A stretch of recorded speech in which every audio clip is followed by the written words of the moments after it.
New Zealand 2 ম্যাচের হারার বদলা 1 ম্যাচেই নিয়ে নিল।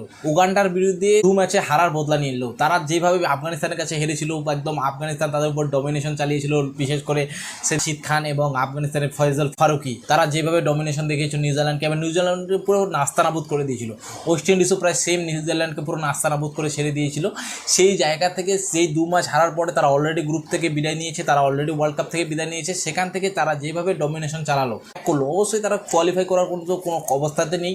আর অবশ্যই আপনারা জানেন যে উগান্ডা নিউজিল্যান্ডের বিরুদ্ধে তাদের উপর ডমিনেশন চালাবে, এটা অবশ্যই আমাদের জানা ছিল। অবশ্যই আমরা আগে থেকে জানতাম যে এরকম কিছু একটা হতে চলেছে। তবে এইরকমভাবে সারখার করে দেওয়া সত্যি মানে একদম নিউজিল্যান্ডের বোলারদের তারিফ করতে হবে। নিউজিল্যান্ডের বোলাররা পুরো 40 রানে পুরো টিমকে অল আউট করে দিয়েছে। 40 রানে পুরো টিমকে অল আউট দিয়েছে। অপরদিকে তারা চেস করতে নেমে 5 ওভার 4 বলে খেলা উঠিয়ে দিয়েছে। যেভাবে বিশেষ করে নিউজিল্যান্ডের প্রতিটা বলারই উইকেট পেয়েছিল। রাচিন রবীন্দ্র, মিচ সান্নার, সাউদি, আপনার ট্রেন্ট বোল্ট, লকি ফার্গুসন, তাদের সবাই উইকেট পেয়েছিল। আজকে নিউজিল্যান্ড টিম যাভাবে রাগটা ছিল, তাদের মধ্যে যে রাগটা জমেছিল আফগানিস্তানের বিরুদ্ধে হারার পর, ওয়েস্ট ইন্ডিজের বিরুদ্ধে হারার পর, পুরো রাগটা উগান্ডার উপর ঝেড়ে দিয়েছে।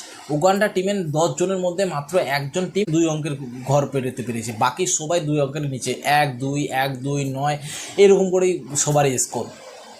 সত্যি আজকে যেভাবে নিউজিল্যান্ড টিম অলরেডি ডিজার্ভ করে, আমরা জানি, অনেকেই আমাদের বলেছিল, বড় বড় ভাষ্যকারগুলো, বড় বড় এই ক্রিকেট এক্সপার্টগুলো, তারা অবশ্যই বলেছিল যে নিউজিল্যান্ড টিম হয়তো বা বিশ্বকাপের জন্য নেক্সট রাউন্ডের জন্য কোয়ালিফাই করবে, টপ 8-এ যাবে, সুপার 8 খেলবে।